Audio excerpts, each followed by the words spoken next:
Good morning, everyone, and welcome to today's session. I just would like to ask all of you to take a moment to read the PowerPoint slide that's in front of you. It just goes over a little bit of our housekeeping today. Please keep in mind that our sessions will be recorded and will be shared within 2 weeks after this conference. Please note that presentation materials are available on the session's landing page, and to use the Q&A box to submit any questions that you may have. I'm going to go ahead and turn this session over to today's speakers and hope that you enjoy the information that is shared with you today. Hey, good morning, everybody. I am Lorig, and I'm here with Cindy Jansen. We represent Faith Unleashed Consulting. Thank you for joining us today. Faith Unleashed Consulting equips and empowers Christians to actively live out their unique calling through multiple options. First of all, speaking engagements. We lead self-discovery workshops. We consult with congregations to create customizable, sustainable systems to engage, equip, and empower members for meaningful ministry. So if you need some more people involved, we can help you on that. Next, online training and in-person training to assist pastors, lay leaders, and volunteer coordinators in developing their leadership potential and their member ministry system. So we're excited to be here today. Our topic for today is healthy churches have healthy conflict. No conflict equals no real love. Before we begin, please make sure that you have the handout for this session, as that is going to be used as we work through it today. And with that, I'm going to turn it over to Cindy. Yeah, thanks, Lori. Well, good morning, everyone. Thanks for spending time with Lori and I for this hour. This is a pretty weighty topic, right? Love and conflict. You probably came in and thought to yourself, well, this is interesting to see these two words together. So just to get us started, I want you to think about, who has at least one personal conflict at church right now? Or who has one personal conflict maybe in your personal life? And what you can do is at the bottom of your Zoom screen, you can go ahead and just type in the chat box and use the reactions there at the bottom of your Zoom screen to be able to virtually raise your hand as well. And I want you to think about who has the benefits of two conflicts as well. Or maybe who has a conflict somewhere within your team that needs to be addressed, a conflict you haven't yet addressed as the leader of that group. So in my time in working with organizations, I see organizations and leaders who embrace conflict. They enjoy it. And there are others who try to avoid it at all costs. So the number one reaction to difficult situations and conflict is avoidance. And I'll tell you, the biggest place where I see an avoidance of conflict is at church. So the purpose of our time today is we are going to discuss the importance of conflict, how to encourage healthy conflict, and why in order for the church to thrive, love and conflict need to coexist together. So before we begin, I want to give you an opportunity to jot down some notes describing a current conflict, either between you and someone else, or maybe between members of your church team. So you'll see on page 2 of your handout, you'll see the question there at the top. And the question is, think about a current conflict you have with another individual or a group of individuals. So I want to give you a minute and I want you to think about that. And I want you to jot down some notes if you have your handout printed out, or if you don't have it printed out, maybe if you have some white space or a piece of paper, just to get you thinking about what's a current conflict that I'm currently having with someone or a group of individuals. So I'm going to give you about a minute, and I want you to jot that down for yourself.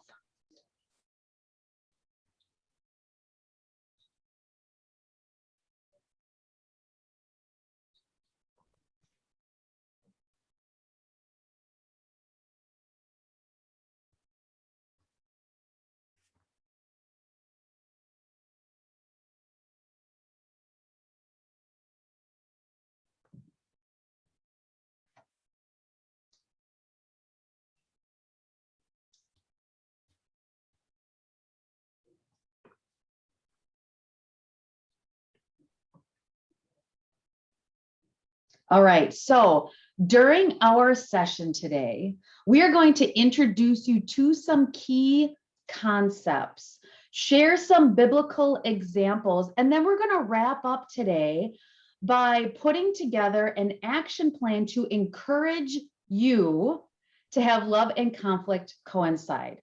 Okay.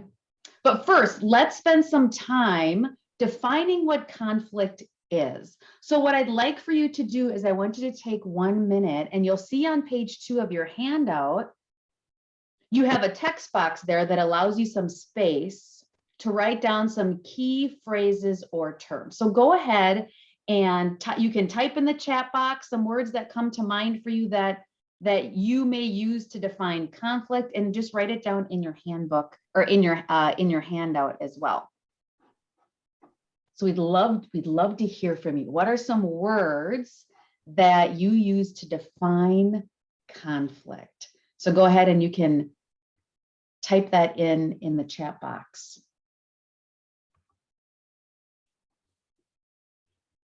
Come on, ladies, be brave. Gentlemen, throw it out there, whatever you got. Let's see what you got that are the words that represent conflict to you.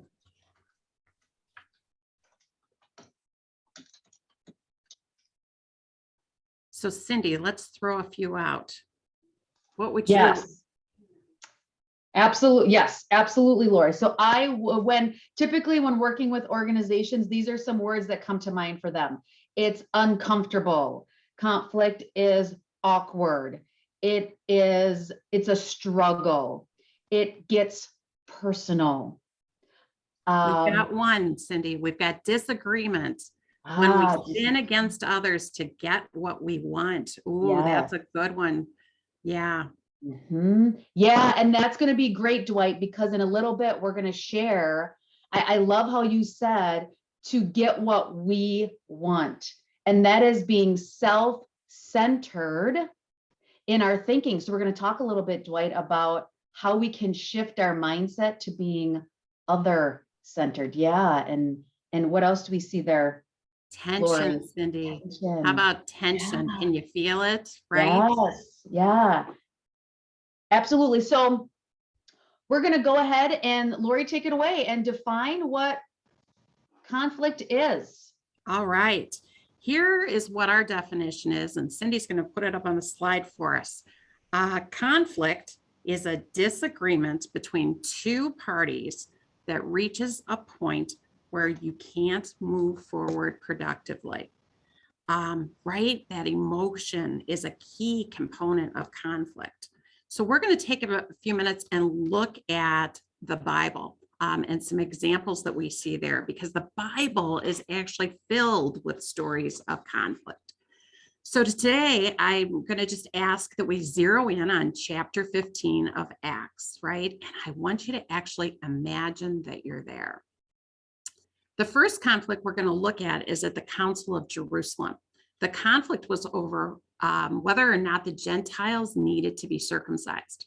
Some men, believed to be from the party of the Pharisees, were teaching, unless you are circumcised, according to the custom taught by Moses, you can't be saved. This brought Paul and Barnabas into sharp dispute and debate with them. Can you imagine the tension? How about the emotion? How would you be feeling and responding at this point? So that tension's rising, right? So we're looking for examples of where we see conflict. So Paul and Barnabas and some of the other believers were appointed to go to Jerusalem and see the apostles and the elders about this question. Notice this dispute didn't get resolved immediately. It took time. The two parties involved sought out other people in coming to a resolution. And we'll touch on Matthew 18 in just a few minutes. The apostles, elders, met to consider this question. After much discussion, and notice again that healthy conflict takes time, Peter got up and said, brothers, notice the way that he addresses this. He has a civil tone, right? And a reminder that they are brothers in faith. It goes on. You know that some time ago, God made a choice among you that the Gentiles might hear from my lips the message of the gospel and believe. God, who knows the heart, showed that he accepted them by giving them the Holy Spirit, just as he did to us. He didn't discriminate between them, for he purified their hearts by faith. Notice this is about God's will and not about individual preferences. Okay. Now then, why do you try to test God by putting on the necks of the Gentiles a yoke that neither we nor our ancestors could bear? No, we believe it was through the grace of our Lord Jesus Christ that we are saved, just as they are. Can you feel Peter's emotions start to rise here, right? Do you start to sense that emotions are getting involved? But notice that emotions in and of themselves aren't bad. And yet we often become fearful when that passion starts to rise in us. Let's go back to verse 12. The whole assembly became silent as they listened to Barnabas and Paul, telling about the signs and the wonders that God had done among them, among the Gentiles through them. Excuse me. So catch those words right there. Listening, right, is a huge part of healthy conflict. Remaining curious and being willing to seek to understand the other person's perspective. So how do you deal with that as you start to think about this and imagining that you're there? When they finished, James spoke up. Brothers, he said, listen to me. Simon has described to us how God first intervened to choose a people from his name for the Gentiles. The word of the prophets are in agreement with this, as it is written. It is my judgment, therefore, that we should not make it difficult for the Gentiles who are turning to God. So we get to actually hear another person's perspective. And then finally, verse 20. Instead, we should write to them, telling them to abstain from food polluted by idols, from sexual immorality, from meat of strangled animals, and from blood. For the law of Moses has been preached in every city from the earliest times and is read in the synagogue on every Sabbath. So notice that after the decision was actually made in verse 20, they sent the appointed people to deliver a letter. This is that communication pipeline. So a lot of times when conflict happens, information needs to be passed down to other people. Then our second conflict actually begins in verse 36. There is a disagreement between Paul and Barnabas over John Mark. Guess what? John Mark happens to be the cousin of Barnabas. Verse 37 says, Barnabas wanted to take John, also called Mark, with them. But Paul did not think it was wise to take them because he had deserted them in Pamphylia and had not continued with them in the work. They had such a sharp disagreement that they parted company. Look at this, two major conflicts in the same chapter. One conflict is resolved in a positive way. The other results in the parting of company. In both cases, God works things out for his plan. In the second example, we actually see things turn more personal because they hadn't addressed the first conflict. Yeah, so with these biblical examples in mind, I want you to put in the chat, put in the Q&A, what are some examples of conflict that you see at church? So what are some conflicts maybe that you see, maybe that you yourself are involved in as well? So go ahead, type that in the chat, type that in in the Q&A, I want to hear from you because we know it happens in church, right? We know that conflict happens. So what are some examples of conflict that you yourself are witnessing, observing, you yourself may be involved in at church? So go ahead and type those in the chat. You can also type those in the Q&A as well. Yeah, Michelle says wearing masks, not wearing masks, right? That's a big one that we've all seen. Singing or not singing in light of the high rate of COVID-19 spread. Thanks, Michelle, for sharing that. Other things that cause conflict.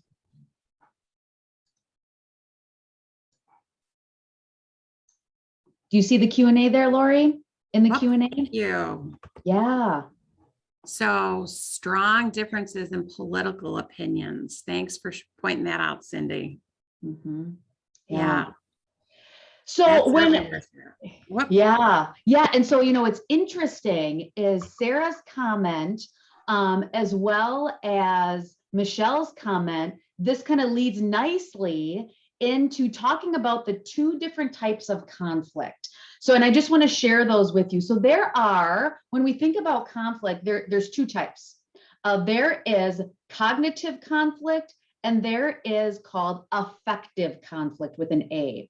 And we see these in the biblical examples that Lori just shared. So I want to talk about the differences between the two.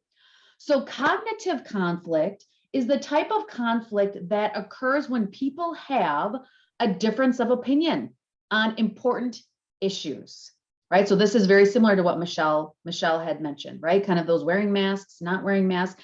This is the good type or the healthy type of conflict. Now you may be saying, Cindy and Lori, you're crazy. I can't believe that we look at conflict as being healthy, and it is, and you're going to understand in a little bit why. And this is the type of conflict that we want to encourage in our church. We may also call this spirited debate or maybe ideological conflict, right? This is the conflict that we saw in our first example that Lori shared from the Bible. Now we have what we call affective conflict. Now, this is the type of conflict that gets personal. It gets emotional in nature. This is the type of conflict that shows up in tone of voice, in body language, silence, maybe raised voices, right? We saw that in our second example. I would have loved to be there, right? When we hear that verse saying that there was a sharp disagreement, man, I would have loved to have been there just to like observe and witness, like, what was that like? That sharp disagreement. So when you think about, so now with these two definitions in mind, when you think about the type of conflict that you engage in frequently, which one do you typically find yourself in? Do you find yourself in the cognitive conflict, where it's conflict around ideas, thoughts, opinions? Or do you find yourself in the affective conflict? Go ahead, type that in the Q&A and in the chat. Or do you find yourself involved in that affective conflict that gets personal, it gets emotional in nature? So go ahead and type that into the chat, into the Q&A. In any type of conflict, our brains are hardwired to give emotions the upper hand.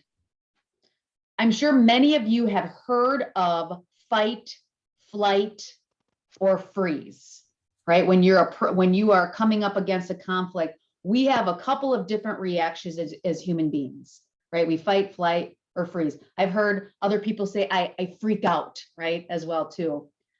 But if you think about it, because of the way that God wired our brains, in any situation, we will have an emotional response first before our rational brain kicks in. Because it needs to go through that part of our brain, our emotional part of our brain, before it could come to, right, the front part or the rational part of our brain. So in those moments of conflict, knowing you're going to have an emotional response before you can think rationally It's important to be intentional in those moments. Now, you may say, well, how do you do that? Right? And in a little bit, we're going to get some tips for you later on how to do that. So because we know that emotion is a key component of conflict, this can cause us to stall, defer, and just ultimately avoid conversations that may lead to conflict as well. So why do we avoid it, right? Why do we avoid conflict? So go ahead and type that in the chat box. Go ahead, put that in the Q&A as well. Why do we avoid it? Why do we avoid conflict? So I'm gonna give you 30 seconds, you guys, and I'd like for you just to type in the chat, type in the Q&A. Why do we avoid it? Maybe even think about yourself. Why is it in those moments of conflict? Why do I avoid it? Why do I avoid, having it? Yeah. Heidi says, if I ignore it, it'll go away. Yeah. Heidi, I call this the hope and pray strategy, right? I hope it just goes away. I pray the other person just figures it out on their own, right? Yep. Joe says, worried the other party will take their ball and go home. Disengagement. Yeah, good one, Joe. And Lene says, deep-rooted fear of upsetting others. Right? That's pretty profound what you said, Lene. It's a deep-rooted fear. And you bet, I think that's where for many of us, it is more than just the surface of not feeling comfortable. It is deep inside of just maybe how we were raised, how we dealt with conflict in the past, how we saw our parents deal with conflict in the past. You bet. I love your words that you said, that deep rootedness. So this lack of conflict within churches, within our boards, within our councils, many of us feel like it's unchristian. It's not nice to have conflict. It's not kind. Or it may go against church teaching to have conflict. We may say, oh, I'm at church, I'm Christian. I can't disagree that would not be nice. We expect conflict to stay outside of our church. Because as Christians, we can accept tensions between the church and the world, but the existence of conflict within the church is very disturbing. And for many of us, conflict implies weakness, failure to live up to the expectation God has in calling us to make disciples. Yet, as we see in those biblical examples that Lori shared, even those disciples had conflict in making disciples. So when we avoid conversations, we avoid conflict, we dwell on it, we triangulate with other people, we are not loving people. So love and conflict go together. So how are we going to have conflict and love at the same time? So let's first start by getting in the right mindset. So I want you to ponder. Oh, go ahead, Lori. Can I just offer up a question here that Dwight asked? Because I think it's really important to understand this. Dwight asked, is it fair to say that cognitive conflict turned sinful is then affective conflict? That's a great question, Dwight. And here's what I would say. There is a very thin barrier between cognitive conflict and affective conflict. In my time of working with leaders, I have seen conflict start cognitive and it starts to move towards affective conflict. It is a very, very thin barrier between the two. And as leaders of your congregation and in church, we need to recognize and see it. And Dwight, I'm going to share a couple of things in a little bit that I think may help determine when you see that happen, what you do. So that's a great question because it is a very thin line between those two. Good. So we're going to start by pondering some questions together because I want you to start getting in the right mindset of how these two can go together, conflict and love. So when you are in conflict with the other person, the first question that you want to ask yourself is this: do I care enough about this person, this team, or this ministry to want them to be better. So I'll tell you, when I was a leader, before I started working solely with leaders now, but when I myself was a leader, I thought I cared so much for my people that I avoided conflict. I told myself I didn't want them to feel bad about themselves. I love them so much that I didn't want to ruffle their feathers. And if I was truly honest with myself, I realized ultimately it was about me. It was about protecting my comfort and protecting myself. I was being self-centered in my leadership. I was avoiding my discomfort at the expense of somebody else. And the truth of the matter is, when you avoid conflict, you are harming the other person. If you really cared about this person, you don't want to deprive them of the truth. If there is no conflict, relationships will be shallow and they will lack depth. The best way to really think about this and explain this is in your life as a parent. Right? So, how many of you would deprive your children of the truth that they need to know in order to grow into strong Christian human beings? Seems like an obvious question and answer, and yet the same goes for the church.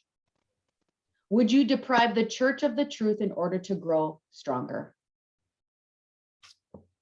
If you truly love this person and you want them to do or be better, if you truly love the team and you want them to make decisions better, if you truly love the church, you need to be honest and tell the truth about how their actions or lack of actions are affecting the ministry, which means that there's going to be conflict. Yeah, Cindy, I so appreciate what you've said. Before we go to the second question, let's share a real life church example. Okay. Often when I work with churches, I don't see a lot of clearly defined expectations, right? People just assume that other people know what they're thinking, and they have no built-in plan of accountability. When people show up to a meeting late, when they're unprepared, or they don't show up at all, leaders are often at a loss for what to do, and they often do absolutely nothing, right? And so what's the result? Irritation is going to start to grow, right? They're going to be irritated because the same behavior is continuing. Tensions are going to start to mount, but the issues aren't addressed. One person may quit, or there may be a blow up when the group has finally had it. Unfortunately, this breakdown in communication due to an inability to have healthy conflict can result in some pretty extreme things, right? You can have people that leave your church over unaddressed issues, or on a bigger scale, it can actually start impacting their relationship with God and their faith. So let's take a look at question number 2. This one says, what expectations of mine are going unmet? So at the root of any interpersonal conflict is unmet expectations. In any situation in your life, right? No matter what it is, whether it's at work or with a team, at church, if it's an interaction with your family, it's important to define expectations, to be able to communicate those expectations and agree that those expectations are actually reasonable expectations. We all have expectations. Cindy, you and I both do, right? In everything that we do, in relationships, at work, in our church, we carry these around with us throughout our day. Do people know what your expectations are and what you actually expect in their relationship with you? Unfortunately, we don't have this ticker tape that goes across our forehead that says, hey, Cindy, would you ask me about me before we just dig into work, right? Cindy's like, wait a minute. You always do that, Cindy, right? We also struggle to know where people's expectations are. Please don't call me after 6 p.m. at night. And then think about those examples that I shared, showing up to a meeting on time, right? Turning off our phones when we're in a meeting and not looking at them. Those are all examples of expectations. Now, at some point, someone may say or do something that actually surprises you, and that's just amazing, especially if it's a good surprise. So think about that idea if somebody brings you a gift, right? Or they maybe offer to help you with some of your work. That's a great surprise. But what happens when the surprise isn't so great? When someone's failed to follow through on a promise to you? This is probably going to cause frustration. Okay. So I want you to think about frustration at this point. When you reach a situation where frustration has arrived, what are the options that you have when the frustration arrives? And if you would, just type those into the chat as you start to think about, when I get frustrated, what are the choices that I generally make?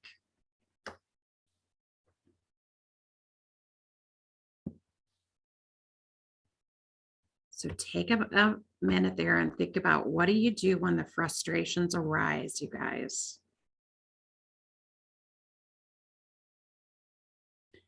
So some thoughts might be, right? They can do nothing. You can do nothing. You can just sit there and stay in that frustration. Or you can move right into that negative emotional reactions, right? I can shut down and get silent. I can yell, I can scream, or I can become passive aggressive, right? And they can go back and review, or we can go back and review the expectations that maybe we had laid out if we talked about them before. So in many cases, expectations that have not even been discussed, right? So think about what this would look like if you actually started to talk about expectations. Instead, we go through our lives assuming that other people know what to expect, mostly because it seems like common sense to us, or it's natural for us. Often we deal with day-to-day frustrations, yet we never really take time to sit down and think about creating that expectation list in writing, or even discussing it. Another example, if you had a job for a number of years working for maybe a pastor or a leader who left you alone in your job, right? And you may expect that the new pastor that's going to show up is going to do the same thing. But what if he loves to work closely with people and give a lot of guidance and a lot of input? Do you think that might cause some frustration? Do you think that there might be unclear expectations and maybe some conflict? Can you see how this will create that conflict if mutual expectations aren't defined? So as long as mutual expectations are discussed on the front end, it will be relatively easy when a surprise shows up to say, hey, do you remember when we talked about ... right? Cindy. Yeah, and Lori, I just want to share something. So Michelle in the Q&A asked a really good question. And Michelle, I'm going to get to a little bit more about your question in a little bit. So Michelle said, in a cognitive conflict, both parties are convinced that they have the truth, right? Because it's true to them. So what is the truth when both parties have evidence that their cognitive understanding is the truth? And I did answer it there so for the rest of you, you can look at my answer that I gave to Michelle. And Michelle, I'm going to expand a little bit more for you on this, because this was a great question to lead into our third question, which is, have I engaged? So then I want you to ask yourself, if what expectations of mine are going unmet, then ask yourself the question, have you had the conversation, right? So have you engaged in cognitive conflict with the other person? So let's look at Matthew 18, verses 15. So you've seen this passage before, right? If your brother or sister sins, go and point out their fault just between the two of you. If they listen to you, you have won them over. If they will not listen, take one or two others along so that every matter may be established by the testimony of 2 or 3 witnesses, right? If they still refuse to listen, tell it to the church. They refuse to listen to the church, treat them as you would a pagan or a tax collector. And Ephesians 4:15 reminds us to speak the truth in love. So it goes back to a little bit to what Michelle's question of the truth for me is cognitive, right? For me, it's something that I know. So specifically with this verse, it tells us that we will grow to become, in every respect, the mature body of him, right? Who's Christ. Now, even though God gave us the process and how to address situations with other Christians, I don't think anywhere in the Bible God said, this is going to be pretty easy for you Christians, right? Yeah, I don't think he said that. Yeah. So if you don't have healthy conflict and decisions are made where no one weighed in honestly, you can be sure there's going to be very little commitment. Because if we don't have conflict, we make it impossible for people to truly commit to the decision, right? Kind of goes to what your question was, Michelle, right? If we don't have that conflict, it's going to be hard for people to commit to what the decision is. And here's what I see, is that when we don't have conflict around issues or decisions, it ferments over time to conflict with people because they aren't telling each other the truth. And then people talk in the parking lot and at the church coffee bar and at church events and maybe in the pews. And then frankly, people get annoyed with each other all because they didn't want to be uncomfortable. So when groups don't have conflict, they don't make good decisions. And when we don't make good decisions, the church, the people, and the kingdom suffers. And the church doesn't get better. We as Christians, we don't get better. And decisions don't get better and relationships suffer. So you may say, well, Cindy, how do you encourage conflict? How do you engage for it? Right? You're going to look for it. As a leader of your church, you're going to look to make sure that conflict is happening. You may even ask yourself, do I see conflict happening in our conversations, in our meetings, right? If we're talking about something that we're passionate about, such as Michelle's comment about masks or no masks. So Patrick Lencioni is a well-known author, and he has a book that's called Death by Meeting. And he uses this term that you will mine for conflict. So be attentive to the body language in your meetings, or maybe with the person that you're engaging with. If you see silence, a look, maybe the raise of an eyebrow, right? I know I can't do that, but maybe a raise of an eyebrow, you're going to ask about it. And you may say, Michelle, what do you think about this? Right? And then when your team is engaging in conflict, you're going to encourage it. You're going to encourage them to keep going. And you may say in those situations, I know this feels uncomfortable, right? You may say, hold on, you see this conflict happening. You may say, okay, time out. I just want to say, I know this feels uncomfortable. This is good. And I want you to keep going because this is important, right? Similarly to what I mentioned in my response to Michelle, you're going to disagree and then you're going to commit to whatever decision it is. We have a Savior that displayed and showed us how to extend grace to each other and how to have those difficult conversations, right? And as a reminder in 1 Peter 4:8, above all, love each other deeply, because love covers over a multitude of sins. This doesn't mean that we pick up the rug and we sweep the conflict underneath it.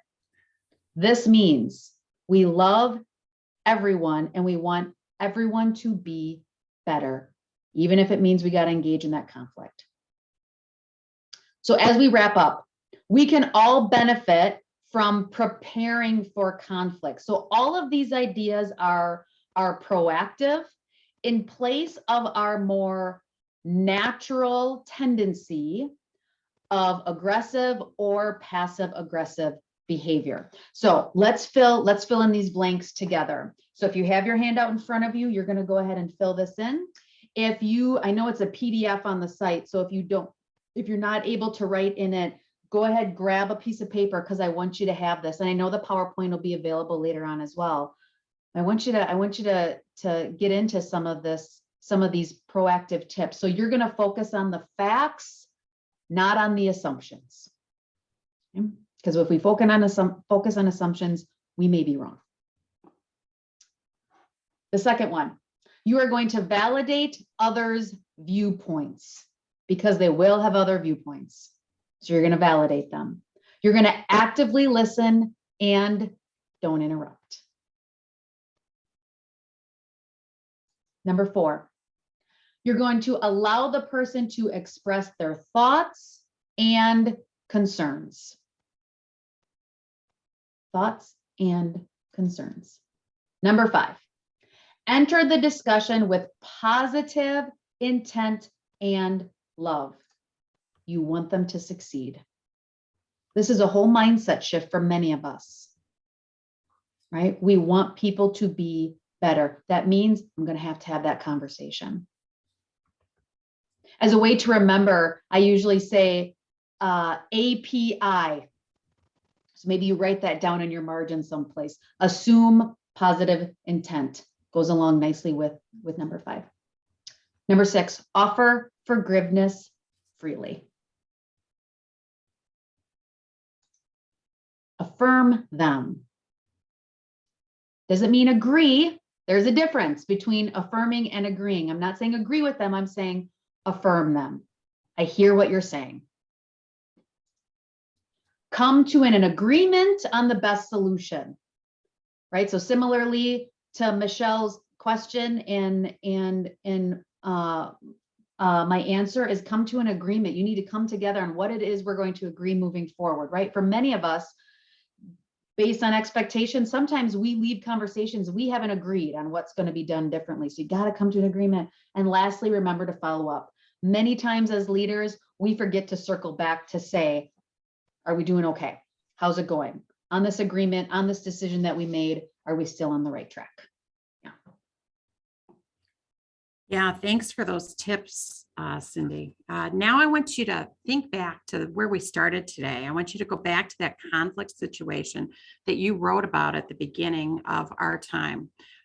With that situation in mind, that unique situation, we actually put together 7 questions to help keep you in the right mindset as you develop an action plan for addressing that current conflict. So those questions are actually on page 4 of your handout, and let's take a minute and look at those together. The first one is, have I prayed about this situation? Even in that highly passionate moment in that situation, you can just take a breath and offer up that prayer. Lord, help me be respectful. Let me have the right mindset as I'm stepping into this area that I'm starting to feel a little uncomfortable about, right? But have you prayed about it? It also may mean you're going to go take it to the Lord in prayer on a longer scale, right? Like we're not going to address this immediately. So think about what that conflict is that you're currently in and pray about it. Number 2, what is the outcome I want to achieve? And you can include more than one option here. Explain what you're thinking, right? And it's not, I want to be right? And I want that person to lose.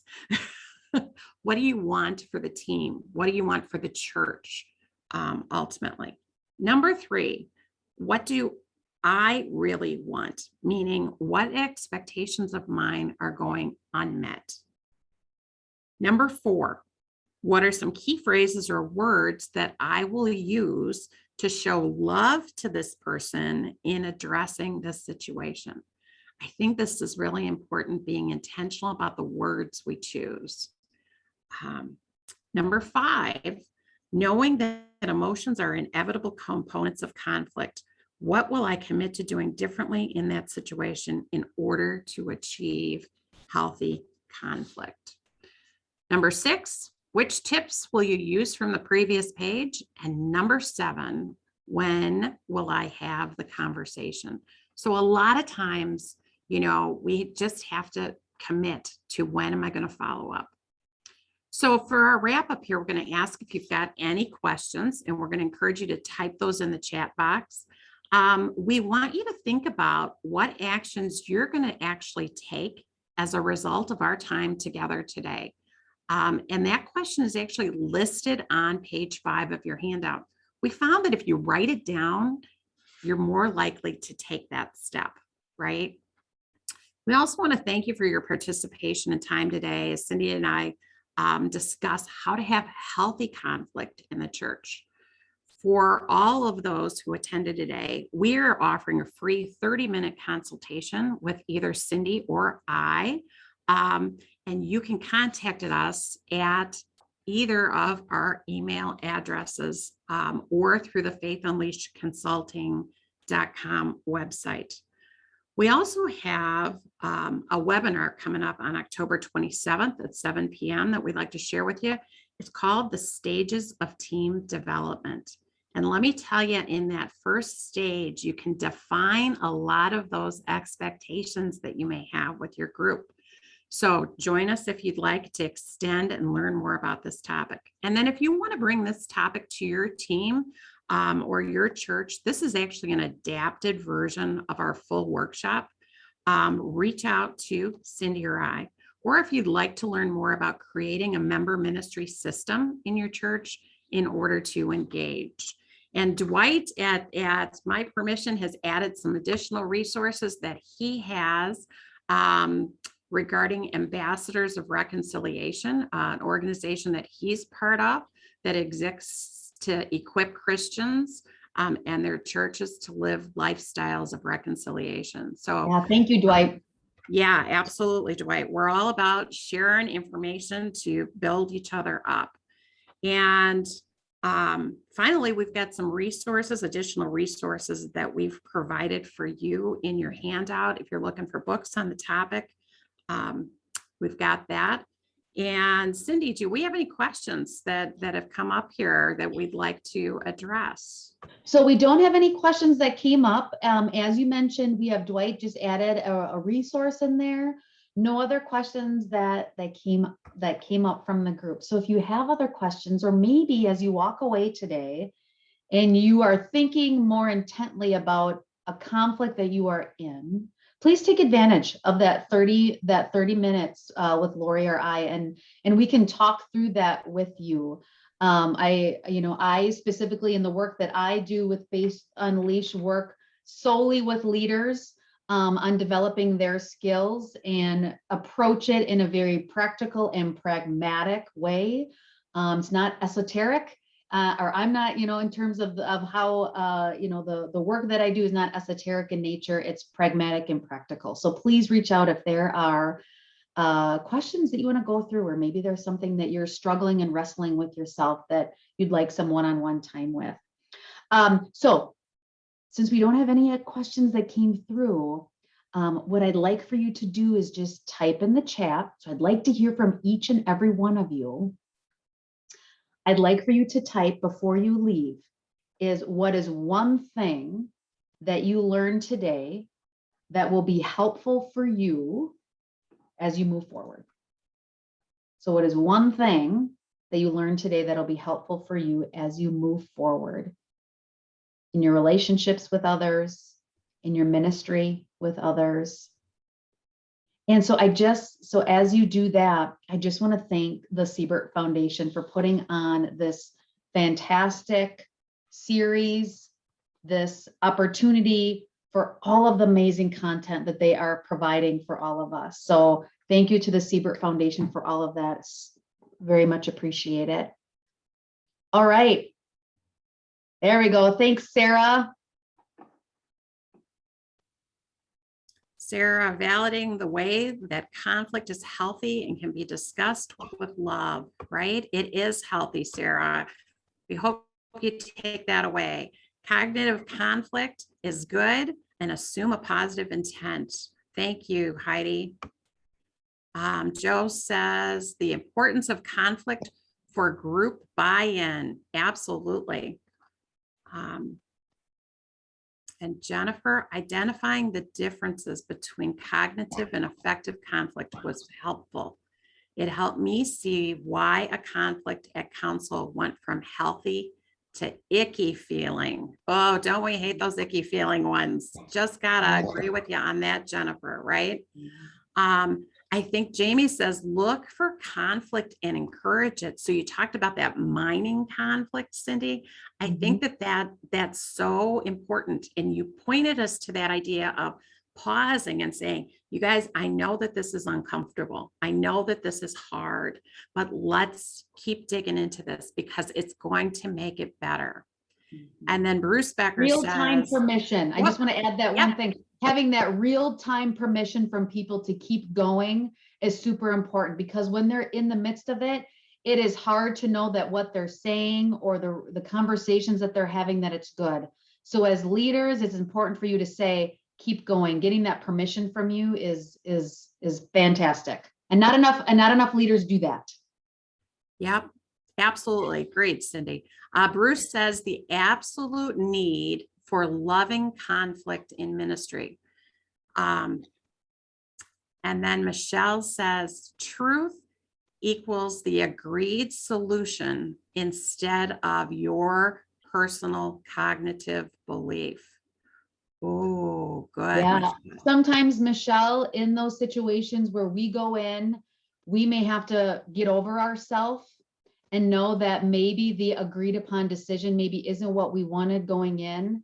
Because you engaged in that conflict, you can commit to that decision then going forward. Yeah, and it is a beautiful thing. I have seen it in so many instances where people get, have those conversations and they walk away going, okay, even though it wasn't my decision, my idea, I can agree because I've had a chance to weigh in, which means I can buy in to that decision. Yeah, but to get to that decision, you got to have conflict. Yeah. Yeah, I know, Michelle. Yeah, especially when it comes to health and safety, right? Because there's so polarizing opinions right now. Yeah. Yeah. Good. Always a great conversation to have as we start to think about how do we have healthy conflict. Any closing thoughts, Cindy? No closing thoughts. I just want to wish all of you a wonderful rest of your morning and afternoon. I think that maybe, I don't know if you have a break coming up here soon, but I know you have another presentation coming up at 11:05. So go ahead and stretch your legs and grab something else to drink and settle in for your next breakout or your next workshop. Have a wonderful rest of your day. Thank you for joining Lori and I. I appreciate it. Thanks again to Siebert. And yeah, enjoy your time. God's blessings, everybody. Bye-bye. Bye.